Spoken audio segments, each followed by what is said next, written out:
Okay, good evening. I'm Shelby Brody. So today I'm going to talk to you a little bit about this figure right here. It's aptly named female figure.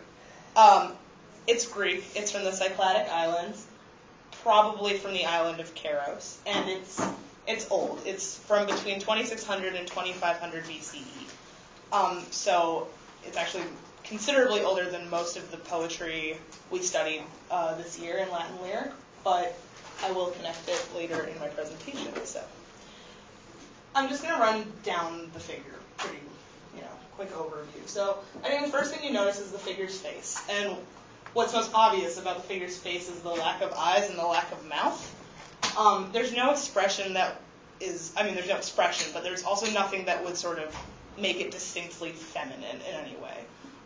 You do notice a nose, but it's not distinct. It's sort of a long line. It's pretty equal in width as it goes down. And so the lack of eyes and mouth is what sort of highlights the fact that there's this nose there, but you can't get any sense of personality from that nose. It's not that interesting, frankly. But as you move down the figure, though, you get the first hint of femininity, which is its breasts. And they're small, they're not obvious, they're sort of subtle, and when you look at this figure first time, it's possible to view it as sort of an androgynous figure. It's not, like I said, it doesn't really have curves, it doesn't have any female features on its face. So the breasts are what really tell you that, okay, this is a woman. So next, the arms are crossed over the abdomen, and this is where you get this idea that it's sort of a funerary icon. So the lack of eyes and mouth, as I was reading and as I was studying this figure, are, sort of speculated to, indicate that this figure is dead in some way.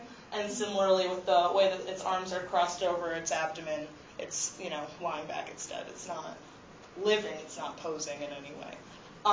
So that's sort of, when you look at these figures, these Cycladic figures, the Cyclades were very famous for these female figures that they portrayed. But what these figures are noted for are the fact that they're these funereal objects. But as you move down, so the first half of the figure is dead, basically. There's no features, its arms are crossed. But as you move down, you see the abdomen. And whereas a lot of articles I read say that it's a funerary sort of piece, you look at the abdomen, it's a little longer than usual. It's actually kind of highlighted in the fact that it's abnormal in length obviously this isn't to scale anyway, it's very small, doesn't look like a woman, but the fact is that the abdomen takes up a lot of the figure itself. So there are speculations that these figures are meant to represent pregnancy in some way, which is another way that you can sort of look at it and say, oh, this is a feminine figure. So what I sort of pointed out thus far is that you can view these figures in two ways. You can view them as funerary objects or maternal or both. But these seem almost like contradicting ideas, birth and death. So next you get down to the crotch area, which is feminine, but it's not overtly feminine. There's nothing particularly sexual about this figure, which is why I find it so interesting. It doesn't depict the female form as, like, for example, when you see Ben's presentation, or if he's gone before me, I'll say that. It's not like a Venus. She doesn't have large breasts, big hips, things like that. So when looking at this figure, I thought of the Catullus poem 41, which is all about Memora, who was basically a protege of Caesar. Catullus, anarchist isn't exactly the word, but wasn't a big fan of politicians, big names. And he was sort of petty in the way that he wrote his poetry. Because he didn't like Memora, he took stabs at Memora's girlfriend in his poems. This particular poem is about how Memora's girlfriend, Ammiana, is that how we pronounce it?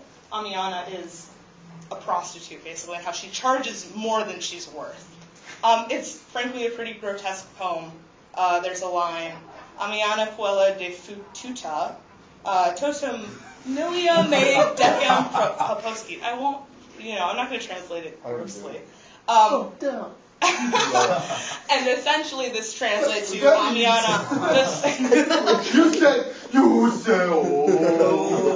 Ammiana, the spent girl, demanded from me, meaning could tell us the whole 10,000 sesterces. What do you mean spend? Fine, whore. Leave her alone. I'm getting to that part, okay? Does that have to do with her sexual purity?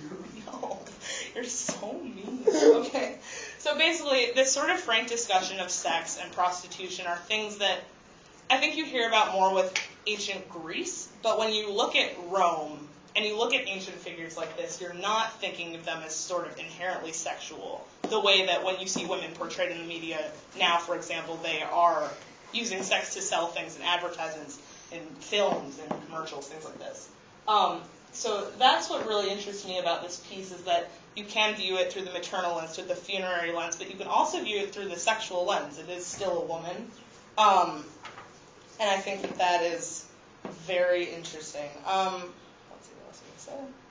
Yes, I said that. Okay. So I guess in conclusion, what I'm sort of learning from studying this piece is that the way that we view ancient women isn't and really shouldn't be any different than we view modern women. They are just as complex as we consider women to be in our age. So thank you.